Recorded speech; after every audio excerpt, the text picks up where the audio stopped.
Hi, I'm Stella O'Malley, a psychotherapist in Ireland. And I'm Sasha Ayad, an adolescent therapist in the United States. And this is Gender, a Wider Lens, a podcast dedicated to the shifting concepts around gender in our contemporary culture. Through in-depth interviews, personal stories, and psychological exploration, we seek to open up the discourse around this hot-button issue. Join us as we look at gender from a wider lens. Hey, Stella. How's it going, Sasha? How's life? Life is good. I feel very enriched and much more knowledgeable after this conversation with Elaine today. I mean, it was really informative. Yeah, you think you know your stuff about gender. And then week in, week out, but this week we went to a very specific point, which was the impact of testosterone on the woman's pelvic area. Like, would we call it that? I would say the whole body. I mean, on the woman's system, on the female system. And Elaine Miller is a physiotherapist, and she specializes in pelvic health. And that's such a kind of vague term, at least to me, because I started off by asking, well, what does this even mean, right? Yep. But what we discovered were some really remarkable things that if you are a therapist, if you are a parent, if you're a dysphoric person considering taking testosterone, if you are a physician, because the research in this area is so paltry and sometimes kind of got a political leaning behind it, it's hard to know the facts on the ground. And what Elaine does for us today is explains in very clear language that is biologically accurate, but not kind of catastrophizing. She just explains the facts of what happens when we put a female system on disproportionately high levels of testosterone. And some of the things we learned today are really shocking. Yeah, we learn the inevitability of incontinence that follows prolonged testosterone use. Yeah, and this is something that we hear sometimes when people talk about the side effects of testosterone. People might allude to hair loss and acne and cramping, but she explains physiologically what happens to the body when these levels of testosterone are elevated for some time. And the fact that incontinence is an absolute guaranteed outcome was something that I don't even think I fully understood. And it gave me a lot of context to think back about clients that I have or people that I've met or therapy sessions where we're talking about some of these medical side effects. And a lot of pieces fell into place after really getting that clarity from Elaine today. Yeah, there's so much valuable information that Elaine imparts, and she's funny with it, but she speaks as well about the link between anxiety and incontinence that blew my head off. I had no idea. Yeah. That was something really interesting, especially because we know this population of young people who are struggling with gender dysphoria tend to have higher rates of other mental health conditions. One really common one that we see is anxiety. So she talks about the physiological aspect of anxiety and how it can affect the pelvic floor, which we, of course, had her explain what the pelvic floor is. I know it was a little bit of a vague term for me, but it made a lot of sense. And so, we think everyone will really learn a lot from this conversation. Elaine is a physiotherapist, which is the thing that I'm most often called. My husband calls me a physiotherapist. My children call me a physiotherapist. I spend my life saying, no, psychotherapist. So anyway, it's good to meet finally a physiotherapist. A real physiotherapist, not a fake one like yourself. Elaine Miller, the physiotherapist. Yeah. Elaine Miller is a fellow of the Chartered Society for Physiotherapy. She's a pelvic health specialist and award-winning comedian. She's interested in using humor as a health promotion tool. She's interested in the impact of cross-sex hormones on female bodies and the lack of focus in healthcare on delivering excellent practice for these individuals. Elaine is currently writing a book, which I think we'll find interesting, about what women can expect from their genitals over the course of their lifetime. We hope you enjoyed this conversation with Elaine Miller. Before we dive into the conversation, we want to take a quick moment and thank our sponsors, GenSpect and Therapy First. GenSpect is an international organization committed to fostering a healthy approach to sex and gender. GenSpect will be hosting the Bigger Picture Conference in Lisbon, Portugal this September. To learn more about who will be speaking at the conference and to order your tickets, visit genspect.org. Therapy First is a non-profit worldwide professional association of mental health providers who view psychotherapy as the appropriate first-line treatment for gender dysphoria. Therapy First supports psychotherapists working with gender dysphoric youth and young adults and offers public education on mental health and psychotherapy. Visit therapyfirst.org to learn more. Now here's the conversation. Hi, Stella, and welcome, Elaine. Hello, thanks for having me. I've been following your work for a long time. I remember Graham Linehan ringing me very excited because he just met you and he said you were such a special voice to kind of talk about different things around this issue. Yeah, he was very excited when he first met you. And he was right, because you do bring a whole other very important part to the issue around medical transition that I think lots of people don't think about. Yeah, I'm a physio and I do pelvic health, so it is a bit niche anyway, that, you know, I have opinions about why that should not be niche, but that's a whole other podcast. So I used to work in sports stuff and, you know, general backs and necks and things. And then I had children, 3 and 4 years, because alcohol's a thing. And they were all born. There's no need for that anymore, but it was a busy time of life. And suddenly, having had lots of children with unusually large heads, I became really interested in pelvic floors and thought, there's got to be something about this that I can apply to myself. And I landed up being just like a typical case study of a woman that knows that there's an issue and means to do something about it and fully intends to do something about it, and yet suddenly your kids are leaving school and you haven't fixed the problem. So it takes an average of 7 years for a woman that's wetting herself to speak to anybody about it at all. And usually there's something that's so embarrassing that's happened to her that it's better to go and do something that is an embarrassing conversation than it is to live with the impact of leaking on your life anymore. And that's what happened to me. I just ignored it and managed because it wasn't that bad, and I'm going to fix it. And then I wet myself at sports day. I mean, what I thought I was doing, I was off my nut. They do a mother and child race at sports day, and it's packed. And I had a baby that was maybe, about 8 weeks old or something, and it was sack race. So I got in the sack to hop along. What an idiot. And, had frank incontinence, but it was okay because it was inside a sack. and the mums, they could tell what had happened because your face changes. And bless them, they sort of scooped up the baby and the youngsters, and they helped me out. And I did think, this is ridiculous, because I do know the answer. It is my job. I just haven't been doing it. So I set about doing the pelvic floor exercises and was somewhat offended to find that it worked really, really quickly. I should have been doing it all along. I just didn't bother. So I landed up thinking, this is so effective. Why are we not speaking about it? It's such a common problem, and the solutions are really clear that conservative treatment and physiotherapy works.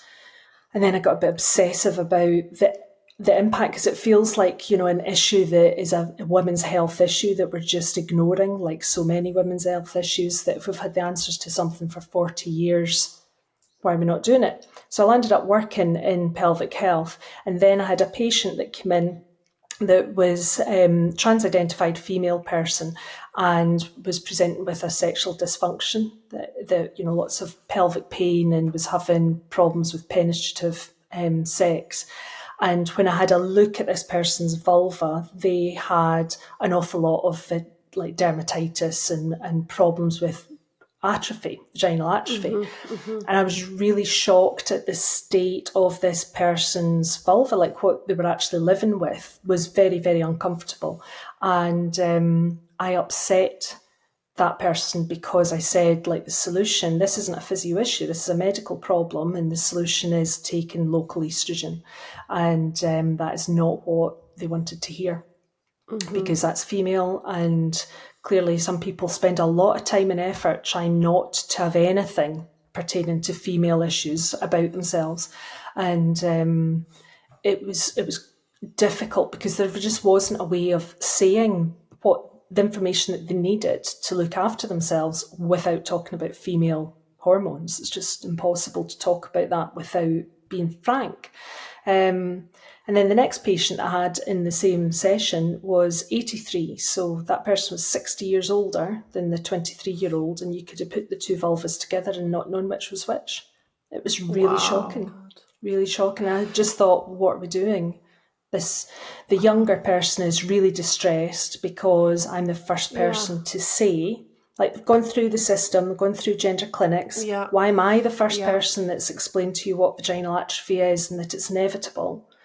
And having the parallel of a woman who is considerably older, who also shouldn't be in that state, who also should have been getting information, and not having her sleep disturbed because she's got all these symptoms from vaginal atrophy, which is dangerous if you're 83, because if you're tired, it increases your risk of falls. It's completely unacceptable that she's in that position.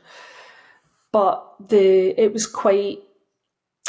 There was no way of pretending to myself anymore that this was going to be okay, that the gender interventions were fine. I'm a bit of a Pollyanna, and I had been thinking, no, there are people that know a lot more than I do. This is going to be fine. And that afternoon session work, I just thought, wow, oops, now I've got a problem. I want to come back to the gender interventions because I think that's so key. But I want to actually ask you a broader question, because when I hear people talk about pelvic floor, that seems pretty vague. I'm imagining there's some medical terminology. And in my brain, I'm thinking of like a diaphragm that's lower. And I have no idea if that's accurate or not. So when people say the pelvic floor, are they including the cervix and the vagina? Like, what is a pelvic floor? And do men have a pelvic floor? Like, what is it? Yeah, yeah, that's a really good way of looking at it, a diaphragm that's lower down. So you've got the bones in your pelvis, and it's just a circle, isn't it? Well, kind of ellipse shape. And there's a hole at the bottom. So your pelvic floors are the muscles that sit at the bottom to stop your guts from falling out. If it wasn't there, everything would just drop out, and that's generally not ideal. So their job is to hold up the organs that are directly above them. So that in females, that's your rectum, your uterus, and your bladder. And they contract to keep your holes shut, and they relax to let your holes open. So controlling of your pee and poo, your pelvic floor is integral in that. They're also really important for your sexual function. So an orgasm is in part a flickering contraction of your pelvic floor. So lots and lots of women have got pelvic floor dysfunctions, and they find that their sex life is really badly impacted. Often that's a thing that drives them into clinic, because if they're wanting to start a family but they can't have penetrative sex, then that's a problem for many, many women. What else does it do? It's got a role as a sump pump. It helps with trying to shift fluid from your ankles back up to where your kidneys are. So when people get older, then if their ankles are swelling up, sometimes it's partly because the pelvic floor is not working as efficiently as it was. Wow. Women, when they become menopausal, the bulk of the muscle changes. So women know that once they're menopausal, they need to be doing weight training, because you lose your muscle bulk, and it also happens in your pants. So when the pelvic floor muscles, instead of being big, juicy, strong muscles, they wither a bit. So that's why a lot of women land up with continence problems at menopause that they didn't have previously. So if somebody has got a pelvic floor issue early on in their life, then they tend to get worse without treatment, because it's usually not that bad.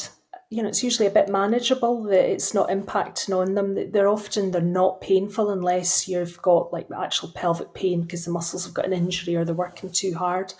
The sort of incontinence thing, it tends to just gradually over time become worse and worse. And the same with sexual dysfunctions. Over time, they can become worse and more of a problem, which makes it quite interesting to work with, because usually it's quite a complicated story that you're having to kind of unpick and jigsaw all back together again. So they're important muscles, but the other thing that they do is they're not fixed. So when they contract, they'll hold your holes shut, but they move up and down with your diaphragm. So it's easier to get them to contract when you exhale, because when you exhale, your diaphragm goes up, so the muscles are going up with them. Otherwise, you're having to work against a force. So I get very excited about pelvic floor exercises. Sasha asked, do men have it? And I went, oh, right, good question. Do they? Yeah, the anatomy is really similar, looking at men's pelvic floors and women's pelvic floors. Men's pelvic floors tend to be slightly less active during childbirth, but apart from that, they do the same thing. There's not much of a difference at all. Surprisingly similar, but men have got less of a risk of having pelvic floor problems because they're not going to have birth injuries, they're not going to have menopause, and those are the two big ones. They can get constipated, but they're not going to develop a vaginal prolapse from their constipation, and 50% of women over the age of 50 have got vaginal prolapse, and one of the ways of managing that is to get your pelvic floor in really good nick. It can help reduce the symptoms. But men do have a prostate, so when they get older and they start to get, problems with the prostate getting bigger and they get a bit dribbly around the edges, then often that's when they find out that they've got a pelvic floor because they're having to go in for surgery, and the surgery is a problem for their sexual function and their continence afterwards. But there's good evidence that if they have physio before they have their surgery, they get better outcomes. So that should be rolled out as standard for all of these men.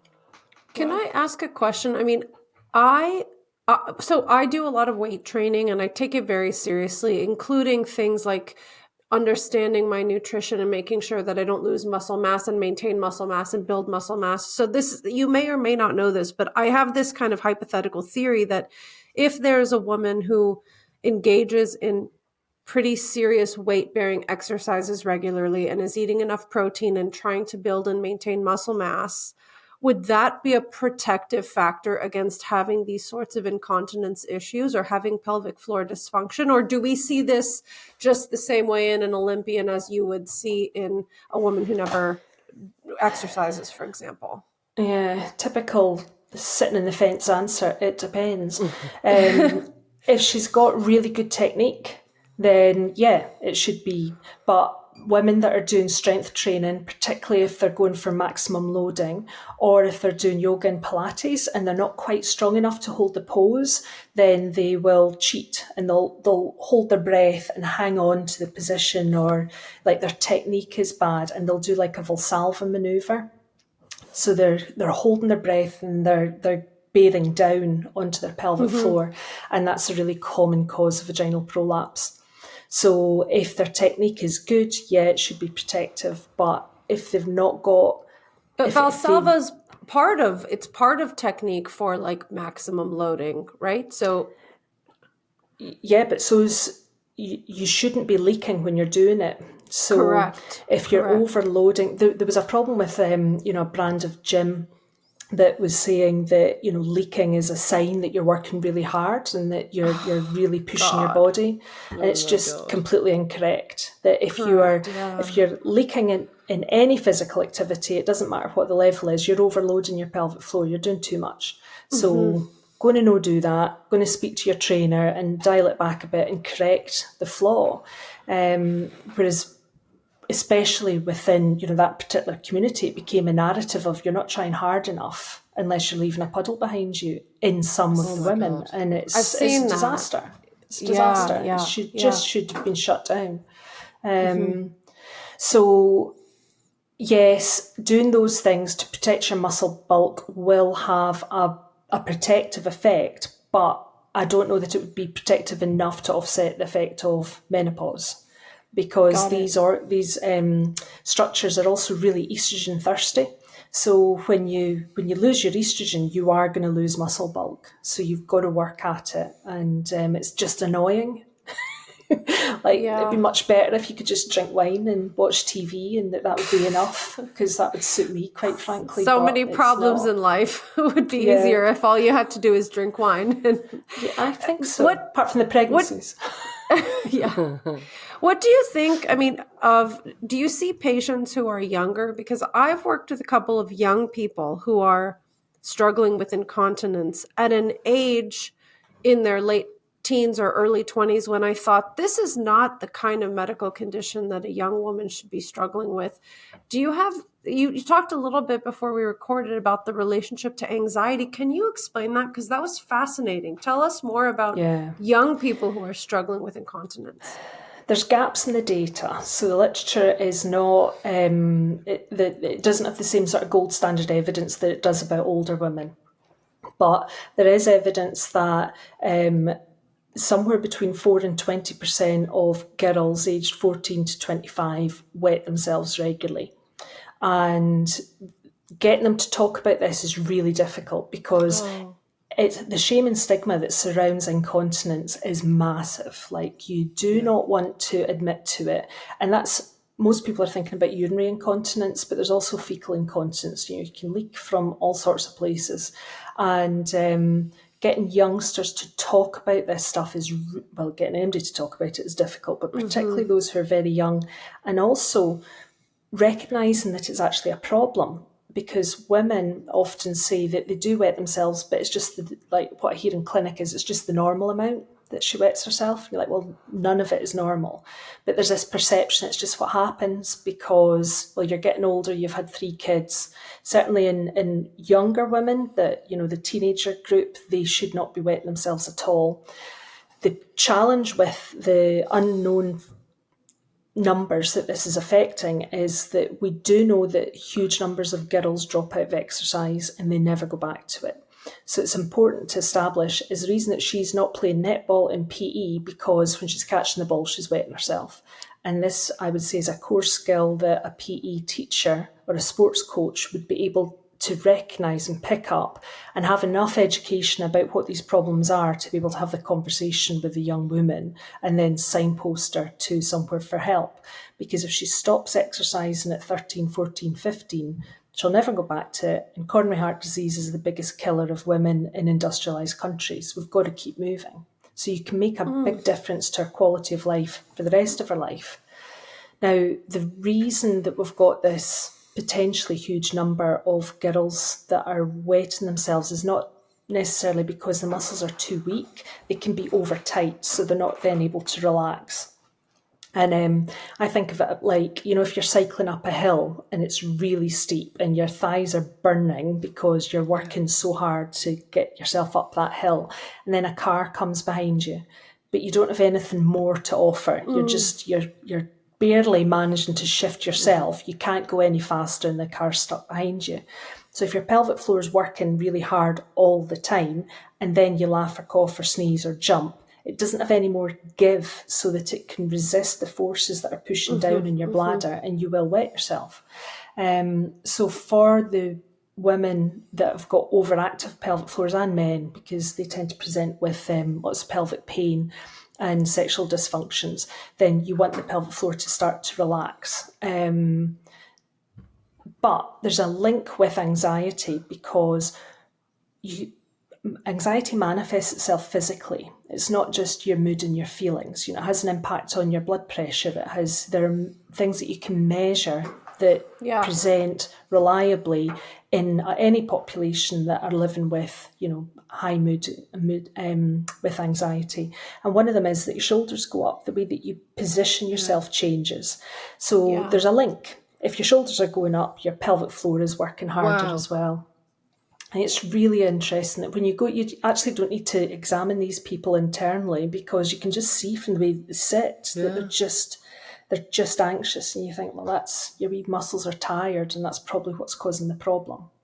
So given that we've got a big spike in anxiety in young people now, some of it, you know, related to COVID, for instance, you know, the impact that that's had on them is huge. But it's also had an impact on the way that they function and move in communities. So they're less active. They sit much more. They're gaming or they're online. A lot of the learning is done online. They're not walking to school. Like, in the olden days when we had a decent walk to get to school every day, but often the kids are getting dropped off and they're getting picked up, and then they're getting dropped off at their activity that they're going to after school, that they're not actually physically moving themselves. And that means that then their pelvic floor is working in quite a narrow range, because they're not running and jumping and climbing trees and falling over and chasing each other around. So they're not taking their muscles through a range of movements, and it affects their balance. So there's, I've got a concern about baby seats, and, babies aren't lying flat. They're not doing what babies were doing 40 years ago, where you were in a flat pram. So when you develop head control, you develop the ability to push yourself up. It has changed now, because you've got little seats that you can prop your baby in, that's just got enough head control so they're not floppy, but they don't have the ability to sit in the position that you put them in. So there's a spike in children that are clumsy, that, are they dyspraxic? They go through the process of getting diagnosed because they can't catch a ball, they can't kick a ball, they can't ride a bike. Well, if you don't go through the developmental stages to be able to push yourself up and fall over because you're trying to reach for the toy that's just out of reach, because you're able to sit in one of these little propping up seats, what does that do to us? We don't actually really I remember know. reading a study. It was amazing that, like, when they changed from, because there's been so much changes in baby advice, but when they changed from put your baby sleep front first to put your baby sleep back first, there was a huge change in their motor abilities because of the difference of that. Just that one thing created a whole different kind of set of problems for the kids who were suddenly being put to sleep on their back. It's unbelievable, the difference. But what I'd really love to move it to, if you don't mind, Elaine, is how testosterone impacts, the pelvic area in general, because I think it has a huge impact, and you seem to know more than most. Yeah, I'm a geek about this stuff, mainly because I would really like to be wrong. I keep doing research to find the paper that will show me that, in fact, I've just misunderstood everything, and disappointingly, it doesn't seem to be going that way. So in females, your genitals and your skin of your genitals and your reproductive tract organs and your pelvic floor muscles are all really estrogen thirsty. And testosterone is a very powerful hormone, and small amounts of testosterone given to females will knock out the function of your ovaries that are producing estrogen. They also produce a very small amount of testosterone, but they won't function if you're taking extra levels of testosterone. Now, that's one of the reasons that gender clinics would prescribe that hormone, because it's going to masculinize your body, and that's the effect that they're looking for. But when people are seeking to masculinize, they're thinking about increasing muscle bulk visibly. They want to have broader shoulders, bigger arms, and they want to get hairier and be able to, grow beard and look manly. But the fact is that these people are female, and their body relies on estrogen for their heart health and for their pelvic health. So when that is removed, then they are effectively menopausal.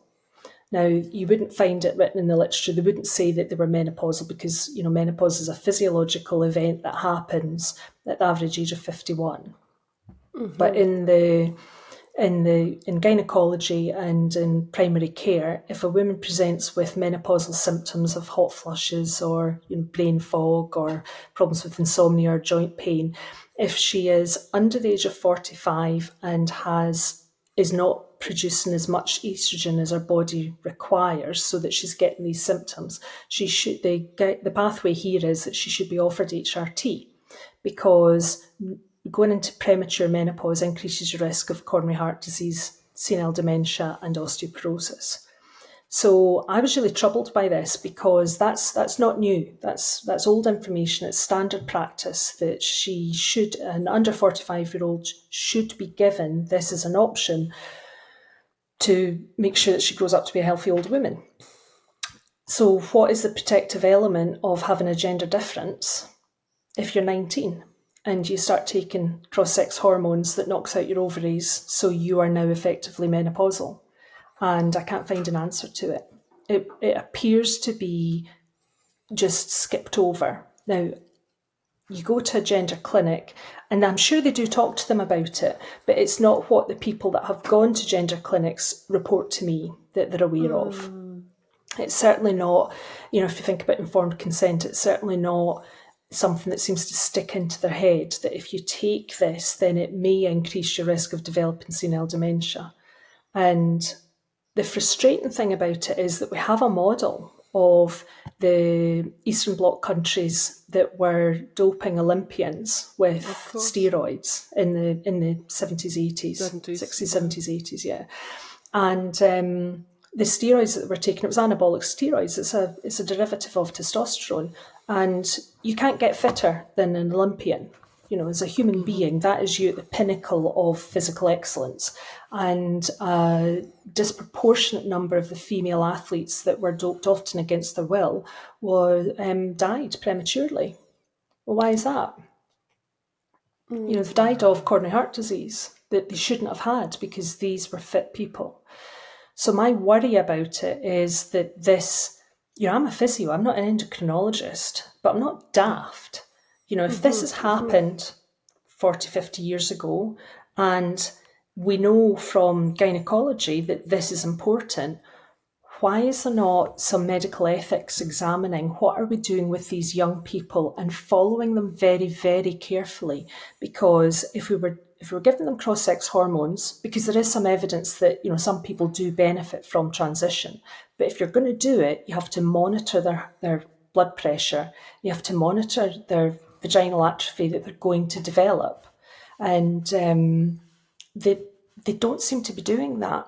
And it's a complete abrogation of their duty. The idea of an intervention is that you're going to improve somebody's quality of life. Yeah. Well, if you're going to give them vaginal atrophy, it's not going to improve their quality of life. Yeah, there's a great book about that I'd like to recommend, in Faust's Gold. Have you read it? I don't know it. No. It's about the German girls who went on testosterone. It's a shocking book, but it's really good for people who want to have details about the impact of testosterone. It just gives a lot of detail. It's really, really good.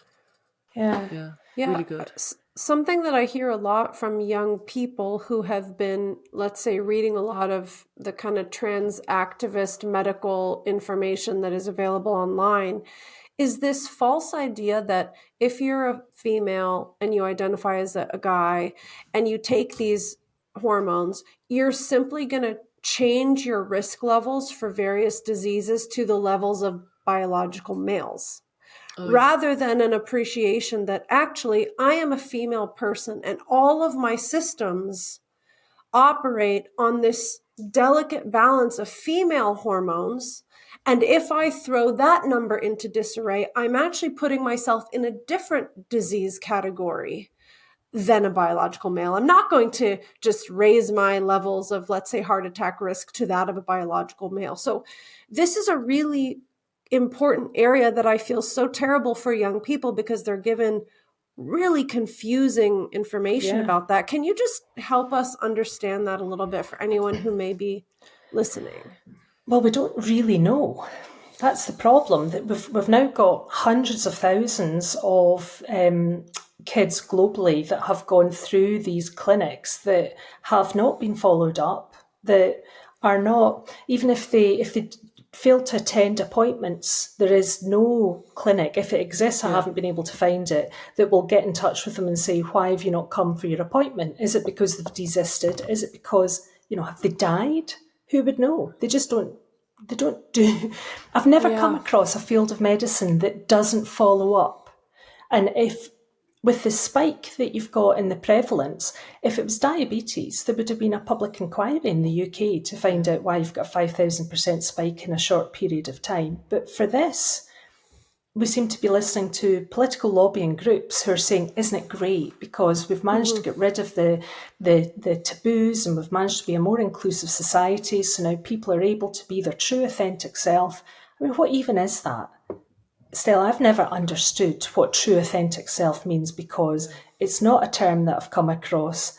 I'm 52 years old and I'm a different person that I was when I was 22. And I expect that when I'm 82, I'll be a different person again. People are not authentic anything. You change as your life goes on. So it seems to me that there's some very powerful people who are not clinicians, who are not experts, who have got an agenda that they are, very committed to, but has never been debated, has never gone through medical ethics. And Hannah Barnes' book, looking at what happened at the Tavistock, demonstrated very, very clearly just a series of complete failures that should never have happened. So that's why I'm worrying about it, because the people that go to the clinics, I don't think that they're given this information. There is solid evidence. Professor Caltiala's work, you had her on your podcast, and she has got, good evidence showing that transition does benefit some people, but we have to make sure that the right people. And if you're just doing this without doing differential diagnoses. And furthermore, I mean, the word benefiting people is interesting, because one thing that I've learned in the field of gender medicine is there's often a discrepancy between people's self-reports about how satisfied and happy they are with the interventions and their functioning. And let's say we took a person who was both functioning well and they were satisfied with their interventions.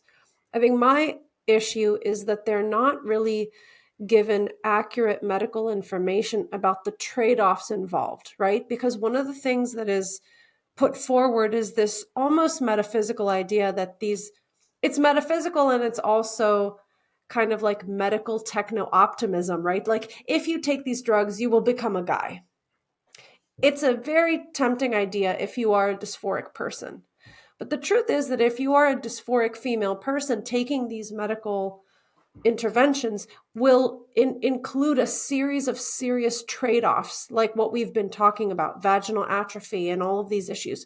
So let's just say, from what we do know, I understand that we don't have a lot of long-term follow-up, but from what we do know, what happens to a female body when the testosterone levels shoot up, whether it's through synthetic testosterone use or some sort of like a tumor or something? Like, what do we know about elevated testosterone levels in female people?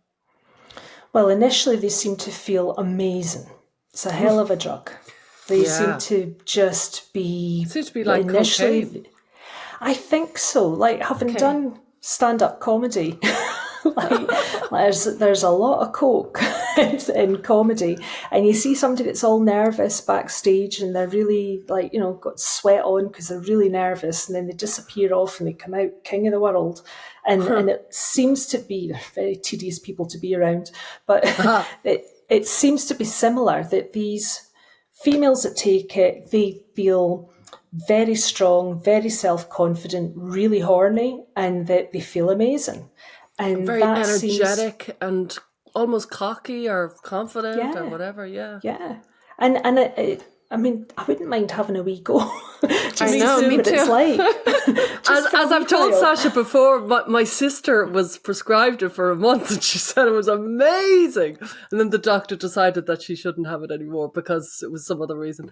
But she was like, it's amazing, Stella, amazing. There has to be a reason that men are in charge of everything, and it is surely testosterone. Like, how do we think we can get away with it all? It must be.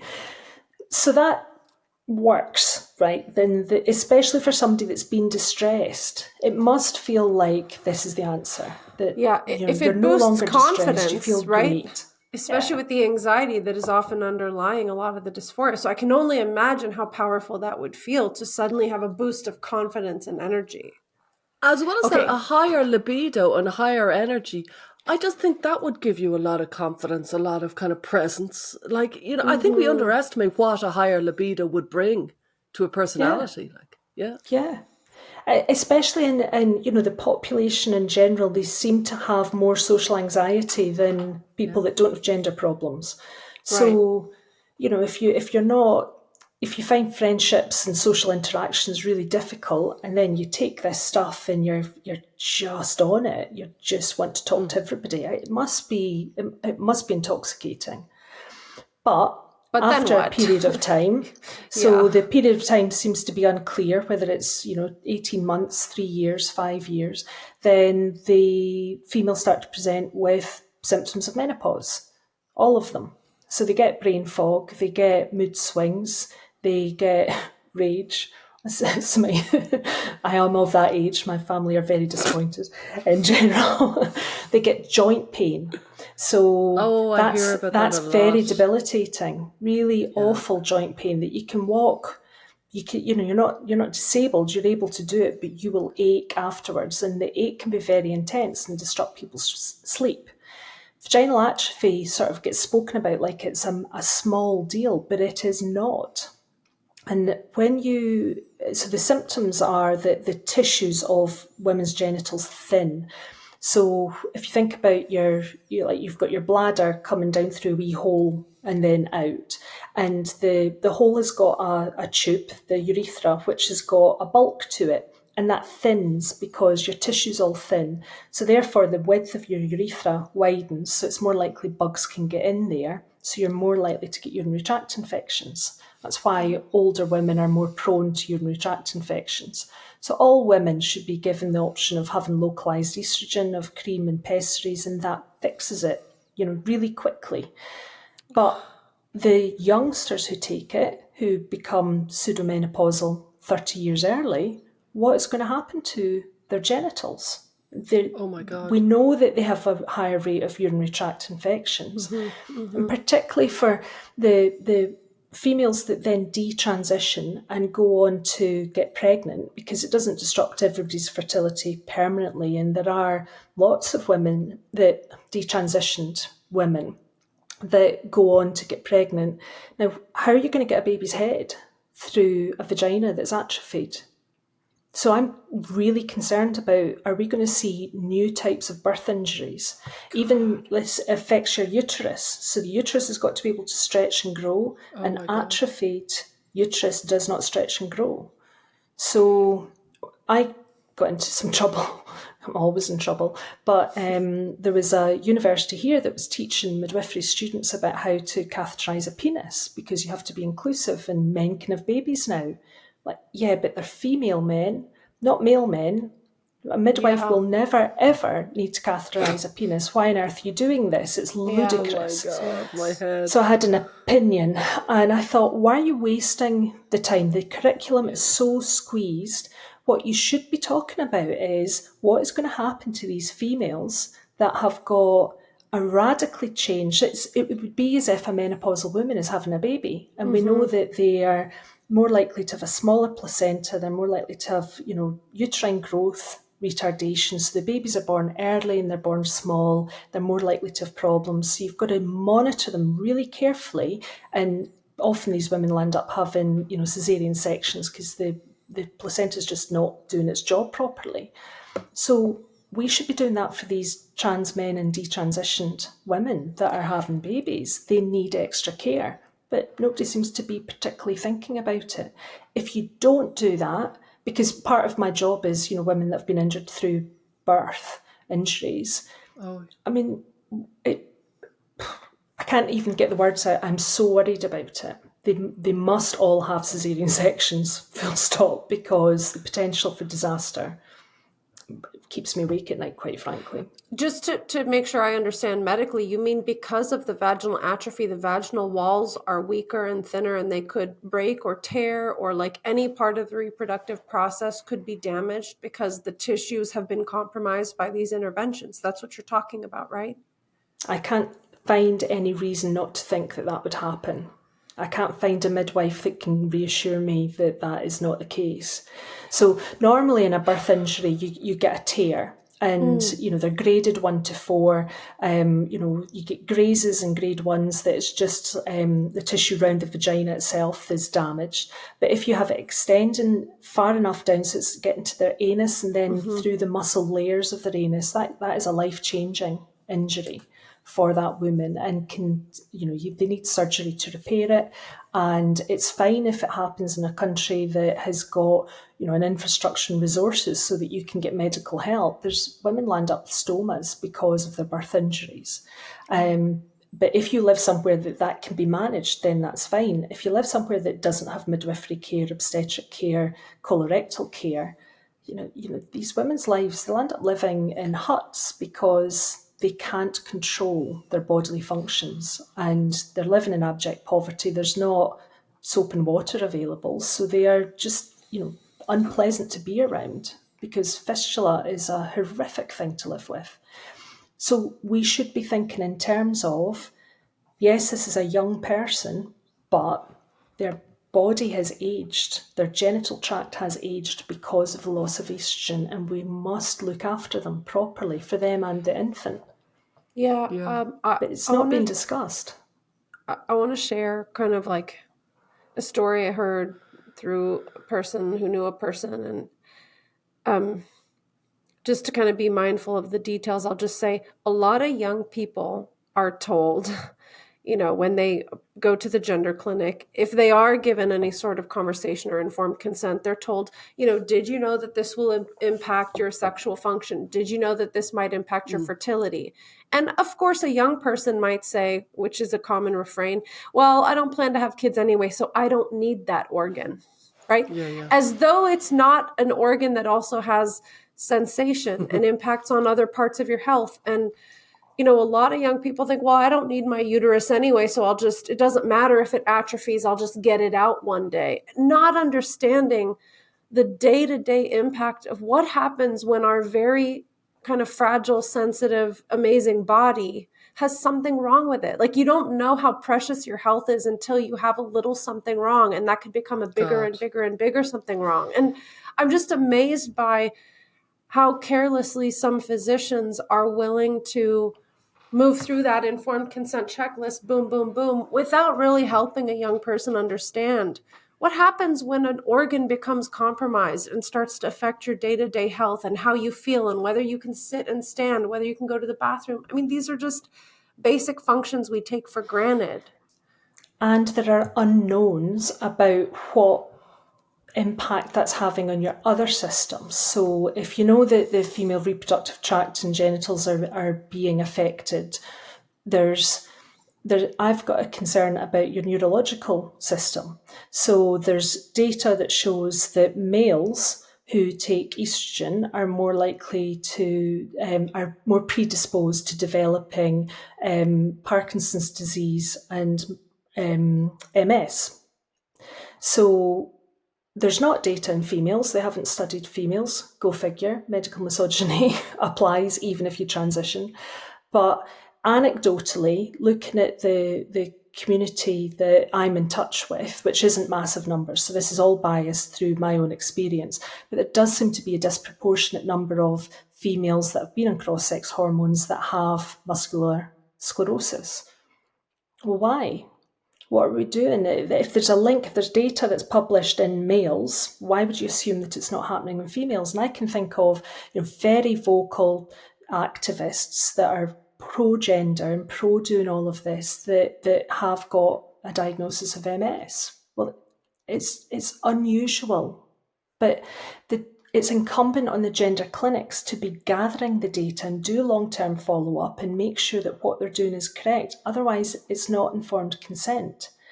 There are people that benefit. There are people that it's worth having the risk of perhaps an increased risk of developing MS or incontinence, which is, appears to be inevitable, that if you take testosterone, you are going to wet yourself. You are going to have problems controlling, your pee, your poo, and your gas. It's just there are 50% of them land up with a sexual dysfunction. We'll try to talk to somebody who's 14, 15 about that when they're sexually inexperienced. It's a waste of time. They can't consent. They can't understand what they're giving up. It's fascinating to me that there isn't a big discussion from medical ethics about what are we doing. Testosterone, it also it enlarges the clitoris, and that can on the one level, like the orgasms are much more intense, but then intense to, I've heard so often, especially from detransitioners, intense to the point of painful and absolutely completely dysfunctional, that it's not actually it's not actually workable with, if you follow me. Yeah. So you can be extremely sexually frustrated and Yeah. not be able to orgasm because it's so painful. It's like this awful kind of torturous scenario that can happen to people and happens to many females who take testosterone. From what I can gather from the detransitioners, that it's a real thing. I remember when I did the film in 2018, Trans Kids, and the detrans woman, she spoke about how her genitalia had enlarged, and I remember it was commented on because people didn't know it. This is in 2018. Yeah. People didn't know this fact. It was like, what was that, Stella? What? And I was like, this is a fact. You take testosterone. It's It becomes a 100% of little them. micro penis or something. The Yeah, it's clitoris. called clitoromegaly. And for some people, it can land up being, it protrudes quite extensively. And it brushes against your clothes. There's nothing you can do Yeah. about it. It's just, yeah. And the challenge with getting the information, the data about what symptoms that produces, is that there's a taboo amongst this community of talking about negative effects. Totally. So trying to get reliable information from them about anything at all that's negative we're really relying on the detransitioners to be able to talk about it, because the narrative seems to be that if you say anything negative, you'll put somebody else off transitioning. Well, yes. Yes, because if you've got clitoromegaly that is interfering with your clothing, so you can't wear jeans, like what young person doesn't want to wear jeans? But the seam is in exactly the wrong place and it's exquisitely painful. It's really irritating. And it's permanent. So even if you change your mind, which, a significant number of, or a larger number than the lobby groups would tell you, and I think the gender clinics would tell you, then change their mind and detransition, that is a permanent effect. And the only thing that I've been able to find to offer these people to help is to buy period pants. These absorbent pants that are fantastic because they're a little bit padded and it can just be enough so that they're not really uncomfortable. It wrecks your sexual function.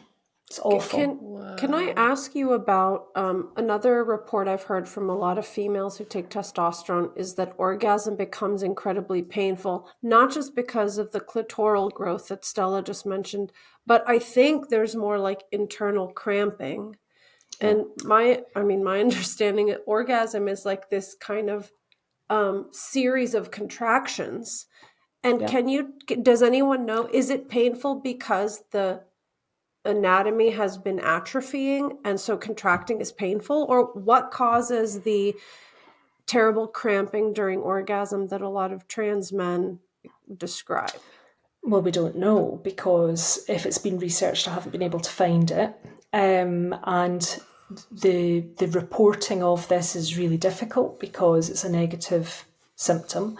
But the people that land up in clinic, we should be building physio services for these people because it is our job. Then it's not just like during the orgasm that they get this cramping. It can last for 3 days afterwards, and it is debilitating cramping. It's not just, like period pain. Cramps that you get can be quite mild, that you're uncomfortable but you can function, or if you've got endometriosis then you're crippled and you can't do anything for a period of time because your endometriosis is flared up.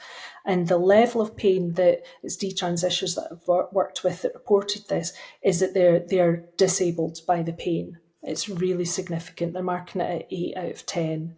And that lasts for 3 days after they've had an orgasm. So they do everything that they can to not have an orgasm. Yeah. Well, sex and intimacy is part of being an adult. It's part of adult life. It's part of adult urges. And what does that do to the relationship that you're in or the relationship that you can build? We don't know why. I would assume that it's something to do with the role of estrogen and the loss of estrogen. But this is not a pattern that you see in postmenopausal women. And there's plenty of postmenopausal women that are sexually active, but they don't present with this cramping. So I think the trajectory that once if people are on cross-sex hormones and then they're having surgery, they eventually land up having hysterectomies, and it's because of pain. It's because their uterus is reducing their quality of life. But having a hysterectomy doesn't seem to resolve all of the symptoms.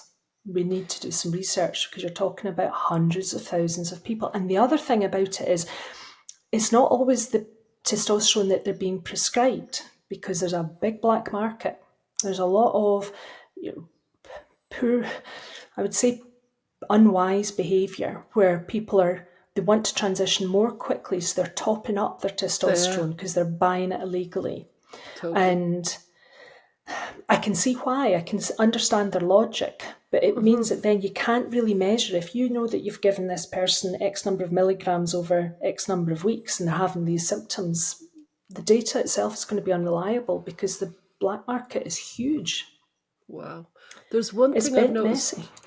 with detransitioners that I've worked with, that when they get to the point of a hysterectomy, when they have no hormones, if you follow me, a lot of them are actually trying to live without any hormones, and they need hormones, and they've kind of gone anti-hormones. I can understand, because of their entire experience.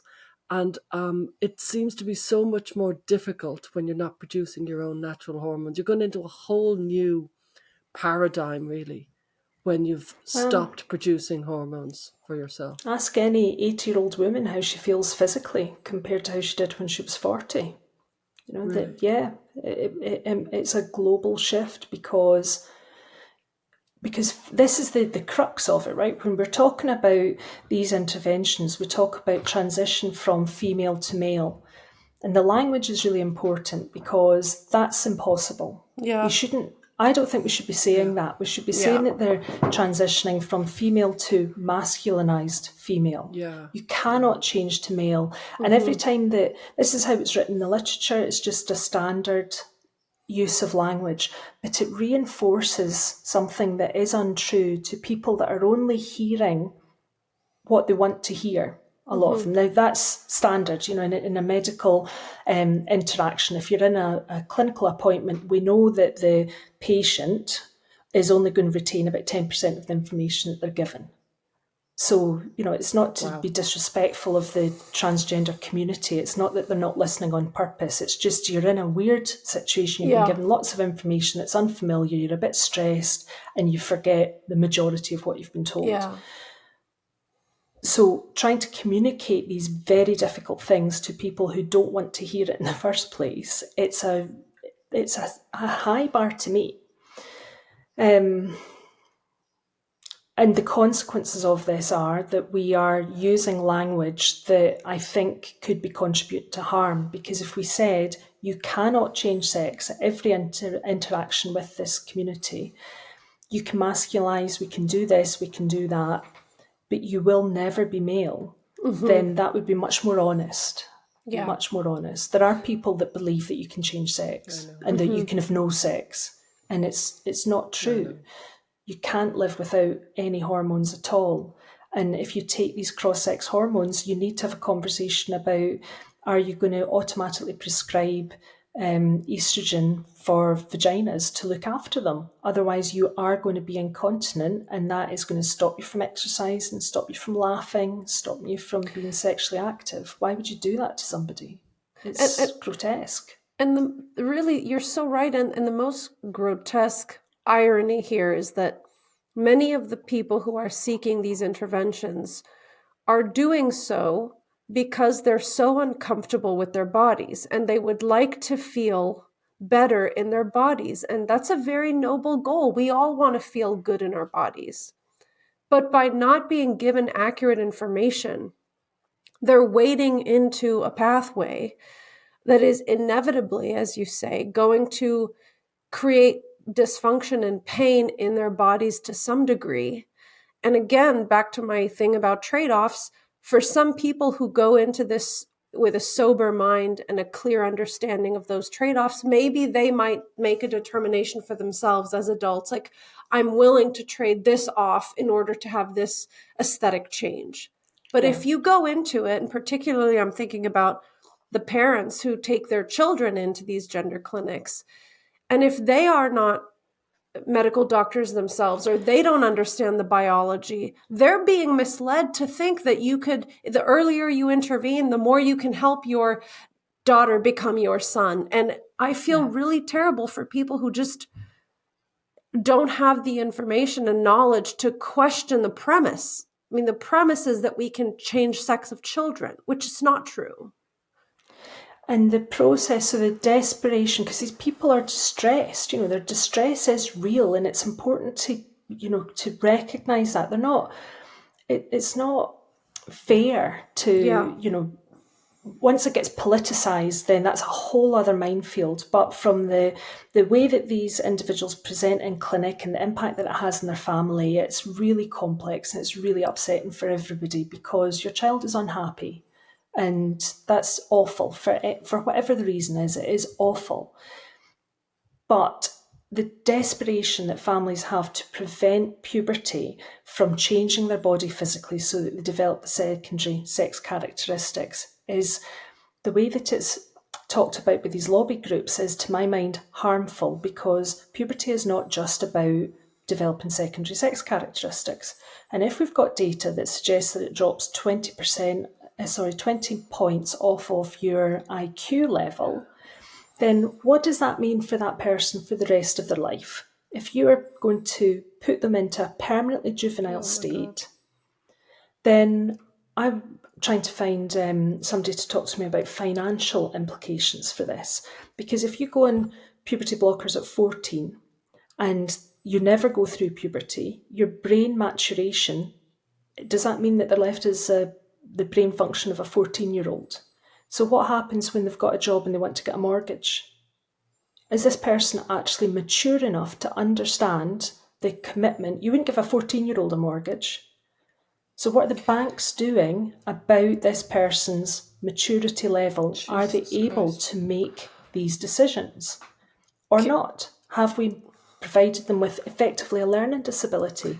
We don't Elaine, know. Can I just clarify, is there specific data that you're thinking about the brain maturation piece? Because as far as I am aware, there's only been some studies in animals about these puberty blocking drugs having an impact on cognition, but we don't actually know in humans, right? Like you're kind of hypothesizing, right? I am.